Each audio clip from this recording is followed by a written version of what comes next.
sino hay ríos muy largos y entonces a lo largo de todo ese trayecto pues podían morir animales dentro del río, entonces todo su estado de descomposición pues iba con las aguas, etcétera, etcétera. Entonces era realmente, no había evidentemente pavimento, no había empedrado, las calles no estaban empedradas, eran de tierra batida, así como lo que están viendo aquí. Entonces, las condiciones de higiene eran espantosas, eran terribles, vuelvo a repetir, no las podemos imaginar. Eso causaba, por ejemplo, que el porcentaje de mortandad de niños fuese atrozmente alto. El promedio de vida, hablando más o menos, el París de la segunda mitad del siglo XVIII, que era la ciudad ya más poblada del mundo. Imagínense ustedes, tenía alrededor de 800,000 habitantes. Era una ciudad en donde, insisto, la muerte por falta de higiene era muy común. Y si no, pues toda una serie de calamidades como esto que está representando, ¿no? No había puentes para pasar de un lado del Sena al otro, entonces no había puentes de piedra, había puentes de madera, como el que están viendo aquí a la derecha, y sobre los puentes también se construían casas. Esto muchas veces se caía por el peso, es decir, no había tampoco autoridades que controlaran absolutamente nada de esto. Aquí, esta aguja que están viendo es la aguja, todavía existe, de una capilla que es medieval, que persiste todavía. Es una capilla muy famosa que se llama la Sainte-Chapelle. A ver, no, es que no puedo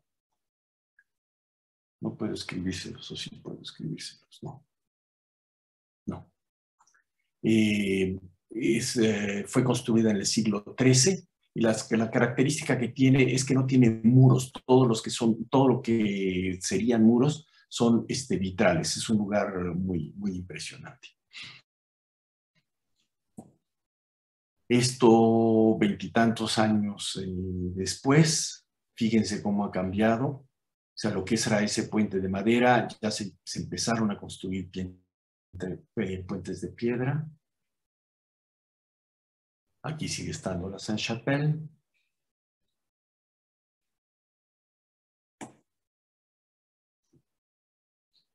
Esto desde la segunda mitad también del siglo XVIII y en buena medida del siglo XIX, se empezaron a derruir en varias partes de París, se empezaron a derruir, a tumbar viejos edificios, o sea, como estos, y se empezaron a acondicionar sobre todo plazas públicas.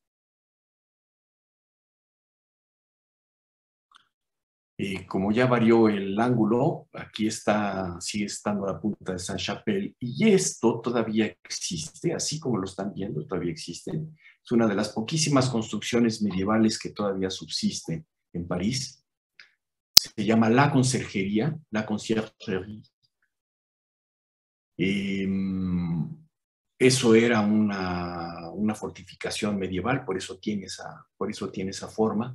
Y después, a lo largo de la historia de París, se ocupó en muchas cosas. Y me detengo en esto porque aquí todavía se puede visitar, cuando estalla la Revolución Francesa, en 1789, en 1791, 2 años después, todavía continúa la Revolución Francesa, hay muchísimos problemas para Francia. Aparece este personaje, Robespierre, y Robespierre pertenece a un grupo político que era el de los jacobinos, y empieza una persecución por parte de los jacobinos, se hacen del gobierno, tienen el poder político en el país, y empiezan una gran cacería de brujas, una gran cacería de todos los que no están de acuerdo con el proyecto político de los jacobinos. Son perseguidos y son matados, son guillotinados. Y entonces, a instancias de Robespierre, ahí en la conserjería, se instaura lo que se llamó el Tribunal Revolucionario. El Tribunal Revolucionario ahí era donde se dictaba la pena de muerte para muchísimas personas que murieron guillotinadas. La gran acusación era ser contrarrevolucionarios y además era, en términos legales, era una arbitrariedad absoluta porque los acusados comparecían frente a ese tribunal, normalmente no se les permitía tener un abogado defensor y las acusaciones eran esencialmente emotivas, ¿no? Emocionales, no basadas ni en hechos, ni en evidencias, ni absolutamente nada. Entonces, cualquier vecino, si a uno le caía mal al vecino, pues podía irlo a acusar de contrarrevolucionario y era muy seguro que uno acabara, insisto, guillotinado. Y esa sala del Tribunal Universitario, del Tribunal Revolucionario, todavía se puede visitar aquí.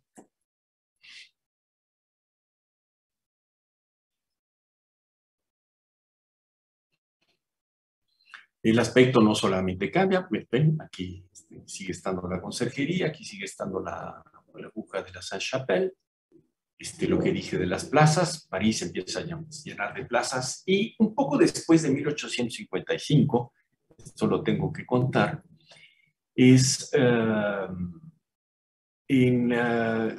ver, cuando triunfa la Revolución Francesa, cuando triunfa la Revolución, bueno, se instaura el primer gobierno republicano, después viene la restauración de la monarquía con Luis XVIII, luego se restaura nuevamente la República, entonces se llama la Segunda República y vuelve otra vez a instaurarse. A los pocos años se puede instaurar otra vez una monarquía. En ese momento, en la segunda restauración, quien gobierna es un sobrino de Napoleón. Para que se ubique, Napoleón es finales del siglo XVIII y los primeros 20 años del XIX, ¿no? Un sobrino de Napoleón que se llama Napoleón III. Entonces, cuando gobierna Napoleón III,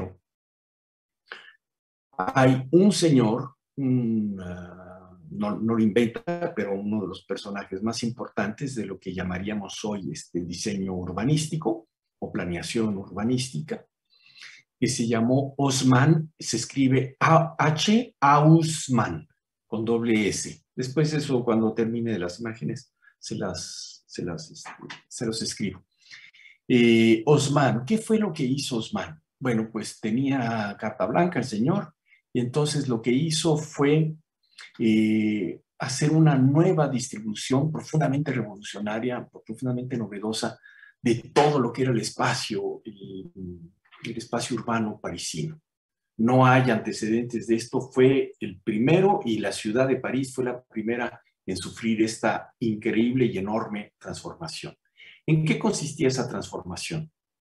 Bueno, se derrumbaron en diferentes zonas de París, no pocas, en diferentes zonas, se continuó con esa política de derrumbar edificios antiguos, que muchos de ellos provenían pues, de finales de la Edad Media y de principios del Renacimiento. Partes de París que eran, pues como todas las ciudades medievales, que eran literalmente laberintos, ¿no? Con calles totalmente retorcidas, etc. Entonces, en diferentes partes de París, lo que Haussmann empezó a planear fue la apertura de grandes espacios y de comunicaciones, es decir, avenidas grandes, enormes, gigantescas, que vincularan, bueno, otra cosa que también fue muy importante fue la distribución en diferentes barrios según el estatus económico que tenían esas partes de la población. Una de las características que todavía el París del siglo XVIII tiene, como todas las ciudades europeas, es que esto proviene, así fueron, pues digamos, no planeadas las ciudades medievales, en donde las ciudades medievales, todo su trazo, insisto, eran calles, callejuelas, etcétera, completamente sinuosas, ¿no? En una distribución bastante desorganizada. Eso Haussmann literalmente lo borra de París. Todavía en París queda una parte del centro pegada que lo han dejado, pero pues como recuerdo histórico, ¿no? De que así fue una buena parte de París hace varios siglos. La más emblemática de esto de lo que estoy hablando fue justamente la concepción de los Campos Elíseos en París, no en Polanco aquí, de la concepción de esa gran avenida de los Campos Elíseos. Y nada más como, no sé si ustedes sepan, pero en la época del Porfiriato, estoy hablando ya de México, en la época del Porfiriato, todo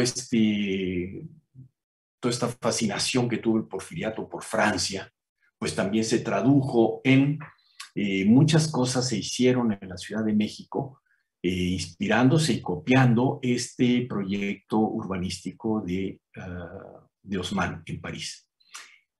Una copia de los Campos Elíseos de París es justamente el Paseo de la Reforma, ¿no? Que se hizo en la época del Porfiriato.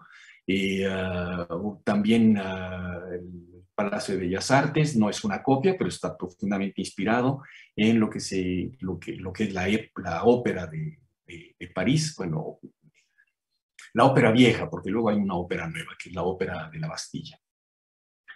Entonces, esto, insisto, todavía en este 1855 no está Haussmann, no está su gran revolución urbanística, pero ya está cerca, ¿no?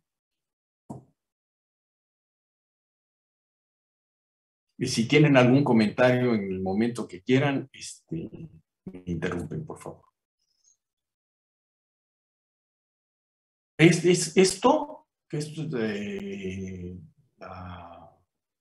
de Tribunal de Comercio, esto es así como se ve esta parte hoy en París.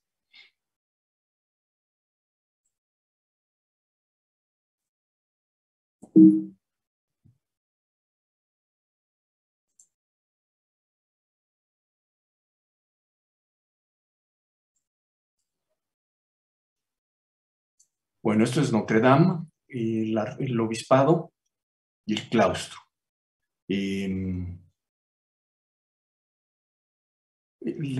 Notre Dame fue comenzada a construir muy temprano, en el 1200 y cachito, pero muy temprano, muy pegado al 1200. Es una de las catedrales más viejas que hay en Occidente. O sea, no voy a entrar en su estilo arquitectónico, pero bueno, su estilo es gótico, pero es un gótico todavía muy temprano, por eso las torres son muy cortas. Después esto va a tener el estilo gótico, en arquitectura va a tener todo un desarrollo. Evidentemente, como nosotros no tuvimos América Latina, no tuvo Edad Media, el gótico no existe en nuestras tierras, ¿no?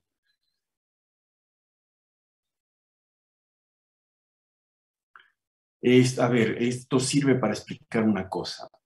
Creo que después tengo un mapita para que quede muy claro. Hay, a ver, ¿saben qué? Ahora